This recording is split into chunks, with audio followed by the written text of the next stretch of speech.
August 5th, 2012, about 10:26 in the morning, the Oak Creek Police Department received a call of a fight happening at the Sikh Temple of Wisconsin.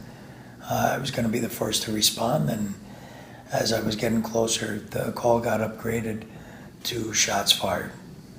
Once I entered the temple grounds, I drove up the driveway and I saw two men laying on the ground. I got out of my car and went and checked on them, and it appeared to me that both men were deceased. I called for an ambulance, and just as I was finishing my radio call and telling the rest of my guys to come in behind me, the shooter came out of the front of the temple. As soon as then, I knew at that point it was something that was going to be more than I could handle on my own. I called for the rest of the guys to come and requested an ambulance come. And it was just as I finished the radio transmission that I saw Wade Michael Page come running out of the front of the temple, moving away from me towards what later was believed to be his vehicle. Called for him to stop.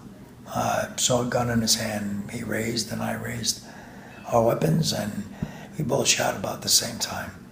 My round missed and his hit me in the jaw and went down, ripped apart my voice box, and that's lodged in my neck. I stood up to locate him, and he was standing behind me, and he shot, took the top half of my thumb off, and continued shooting. This went on for a few minutes. Ultimately, I was hit 15 times, 3 in my bulletproof vest and 12 in me, before Officer Sam Lenda came. Sam came and Page shot at him, and Officer Lenda returned fire and put him down, and shortly thereafter Page killed himself. I was fortunate that the Oak Creek Fire Department was already on the scene. They were able to, my guys were able to drag me out and get me in the ambulance and sent me off to Freda Trauma Center. I was in the hospital for 17 days before being released. I have 2 bullets still in me, one in the back of my head and the first bullet still in my neck. And for me, the one thing that came about was having to deal with the fact that I would no longer be in law enforcement. And the one thing while I was in the hospital that in recovery is there were especially nights where they would have to clear my trachea tube, and that's not a good process whatsoever. And my brother-in-law had taken all the cards and letters that I had received, many from the Sikh community, and posted them up on the wall. So when they would come in and I wouldn't really want to do it and I was feeling bad, I could look up and know I had so many people behind me that made me go on and try and, tough it out and make it through another day. I was fortunate because all told, 6 people at the temple did not make it out.